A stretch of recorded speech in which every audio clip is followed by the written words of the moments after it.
नमस्कार, मैं राकेश वर्मा आप सभी का स्वागत करता हूं आपके अपने परिवार एसएम गुरुकुल पर।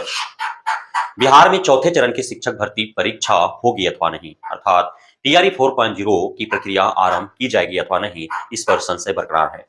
हालांकि टीआरई 4 से काफी अत्यधिक अभ्यर्थियों का उम्मीद जुड़ा है और जिन भी अभ्यर्थियों का टीआरई 1, टीआरई 2, टीआरई 3 के माध्यम से नहीं हो पाया, वो शिक्षक नहीं बन पाए, उन लोग पूरे कमर कस चुके थे और पूर्व की अपेक्षा और अधिक कड़ी मेहनत कर रहे थे। उनको बहुत अत्यधिक वर्तमान बिहार सरकार के ऊपर और शिक्षा मंत्री सुनील कुमार के ऊपर, एससीएस सिद्धार्थ के ऊपर भरोसा था कि टीआरई 4.0 अवश्य ही आगामी विधानसभा चुनाव से पूर्व लाया जाएगा, जैसा कि शिक्षा मंत्री के द्वारा बार-बार उद्घोषणा की जाती रही है, जैसा कि एससीएस सिद्धार्थ के द्वारा बार-बार घोषणा की जाती रही है।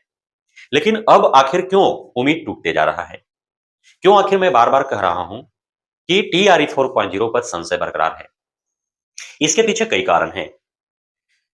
सर्वप्रथम उम्मीद टूटते हुए, सपने बिखरते हुए तब दिखने लगे थे जब जो शिक्षा मंत्री 6 माह, 8 माह पूर्व 1,60,000 के रिक्तियों के विरुद्ध भर्ती लाने का उद्घोषणा करते रहे हैं, आज जब समय नजदीक आया, जब टीआरई 4.0 भर्ती देने का समय आ गया, तब आप उनका सुर बदलते हुए देख सकते हैं।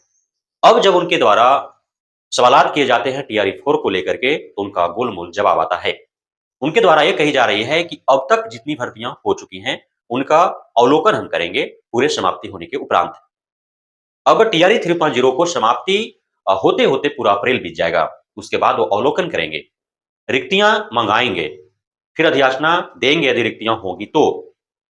तब तक आचार संहिता लागू हो जाएंगे और उम्मीद खत्म हो जाएगी। एसीएस सिद्धार्थ ने भी हाल फिलहाल में रटा-रटाया ही जो शिक्षा मंत्री के द्वारा बातें कही गई, वही बातें इनके द्वारा भी कहा गया। इन्होंने भी कहा कि देखते हैं, अब तक जो हो रहा है उसे होने दीजिए, इसे समाप्त होने दीजिए, उसके बाद अवलोकन करते हैं, रिक्तियां रही तो दी जाएंगी, अवश्य ही दी जाएंगी। इस प्रकार की बातें कही जा रही हैं। यही दोनों लोग, शिक्षा मंत्री और एसीएस सिद्धार्थ, 6 माह पूर्व तक ताल ठोक करके कहा करते थे कि टीआरई 4.0 के रूप में एक बड़ी भर्ती दी जाएगी, जिनका सुर अब बदलते हुए नजर आ रहा है। दूसरा जो कारण है, वह है कि जब 9 मार्च 2025 दिन रविवार को टीआरई 3.0 से चयनित बड़ी संख्या में लगभग 51,000 से भी अत्यधिक शिक्षक अभ्यर्थियों को जब शिक्षक बनने का नियुक्ति पत्र प्रदान किया गया, उस समय जब भव्य मंच सजे, जिस पर शिक्षा मंत्री, उप मुख्यमंत्री, वित्त मंत्री, अ, मुख्यमंत्री एवं अन्य गणमान्य मंत्रीगण, प्राधिकारीगण उपस्थित थे। जब विधानसभा चुनाव के मद्देनजर देखते हुए आगामी शिक्षक भर्ती देना ही होता, तो सरकार उद्घोषणा कर देती, ताकि माहौल राज्य भर में उसका बना रहे और जो युवा हैं उनके अंदर माननीय मुख्यमंत्री और वर्तमान सरकार के प्रति जो है वह उत्साह भरा रहे। लेकिन उन्होंने ऐसा नहीं किया।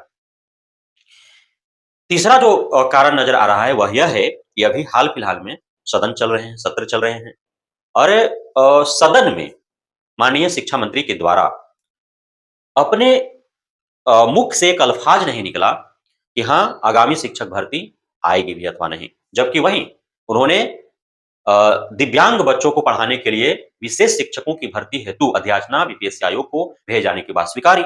साथ ही उन्होंने अनुकंपा पर भी भर्ती को लेकर के उन्होंने बात को स्वीकारा और कुल 13,700 रिक्तियों के विरुद्ध भर्ती होंगे, उन्होंने ये बात कही। अब 13,700 रिक्तियों के विरुद्ध भर्ती होगी, अर्थात 13,700 शिक्षकों की पुनः भर्ती होगी। अब इस हेडलाइन को पढ़ करके बहुत उत्साह तो भरा, लेकिन जो ही उस खबर के तह तक गए तो पता चला कि इसकी 2 कैटेगरी है, जिसमें 7279 अर्थात 7,279 दिव्यांग कोटे में शिक्षकों की भर्ती होनी है। दिव्यांग कोटे में कहने का अर्थ है कि दिव्यांग जो बच्चे हैं, उनको पढ़ाने के लिए विशेष शिक्षकों की भर्ती होनी है। विशेष शिक्षक जो है, ऐसा नहीं है कि वो भी दिव्यांग ही होंगे, ऐसा नहीं है। वो विशेष शिक्षक के पास विशेष प्रशिक्षण होता है कि कैसे वे जो मुख्य बधिर है उनको पढ़ाना है, कैसे वे जो आंख से अंधे हैं उनको पढ़ाना है, कैसे जो कान से बहरे हैं उनको पढ़ाना है, कैसे थोड़ा मानसिक रूप से बच्चे जो है उच्छेपित हैं, मतलब सामान्य से अपेक्षा जो है अलग है, असामान्य है, उनको पढ़ाना है। तो वैसे बच्चों को पढ़ाने के लिए विशेष प्रशिक्षण दी जाती हैं और जो विशेष प्रशिक्षण दिव्यांग बच्चों को पढ़ाने का लिए होंगे, वे विशेष शिक्षक बनेंगे 7,279 पदों पर। वहीं अ, 6421 6421 6421 पद अनुकंपा पर भर्ती के लिए रखे गए हैं, तो उनकी भर्ती होगी। कुल 13,700 पदों पर जो है भर्ती होने हैं। अब ये जो 13,700 रिक्तियों पर भर्ती होने हैं, उसकी अधियाचना जो है बीपीएससी आयोग को शिक्षा विभाग के द्वारा भेजी गई है, ऐसी बातें कही गई है। तो जो अनुकंपा पर भर्ती हेतु वर्षों से इंतजार कर रहे हैं, उनके लिए खुशखबरी है और जो विशेष प्रशिक्षण लेकर के दिव्यांग बच्चों को पढ़ाने के लिए भर्ती हेतु इंतजार कर रहे हैं, उनके लिए खुशखबरी है। लेकिन टीआरई 4.0 का अब तक जो है, वो लगभग जो लहरें थे, जो जल रहे थे एक लेकिन टीआरई 4.0 का जो बातें थी, जो सुगबुगाहट 6 माह 8 माह पूर्व से थी, अब ऐसा प्रतीत हो रहा था कि धरातल पर अब बेहद जल्द उतर जाएँगे, तो वो जो हैं, वो समाप्त होने वाली नज़र आ रही है। अब ऐसा प्रतीत हो रहा है कि टीआरई 4.0 नहीं आएगा।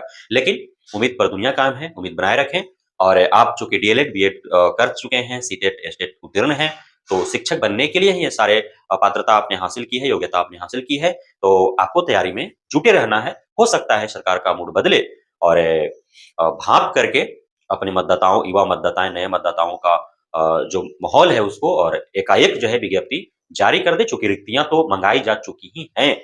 हालाँकि रिक्तियाँ कई बार मंगाई जाती हैं और एक अनुमानित पता है सरकार और विभाग को कितनी रिक्तियाँ हैं, उसके विरुद्ध जो है जैसे टीआरई 2.0 को आनन-फानन में जो है अ, उस समय 60,000 70,000 रिक्तियों के विरुद्ध ही अधियाचना जारी की गई थी, विज्ञापन जारी किया गया था, उसके बाद 2 दफ़ा जो है उसमें ऐड करके और फिर 1,20,000 उसको पहुँचा दिया गया था। तो ऐसा भी हो सकता है कि कुछ भी रिक्तियाँ दे करके विज्ञप्ति जारी कर दिया जाए और फिर एग्ज़ाम तक जो है उन रिक्तियों को मँगा करके और एग्ज़ैक्ट रिक्ति जो है उसमें ऐड कर दिया जाए। तो सरकार विभाग चाहे तो कुछ भी कर सकती है कभी भी, लेकिन सरकार विभाग का नियत सही हो तब और नियत सही दिख नहीं रही है।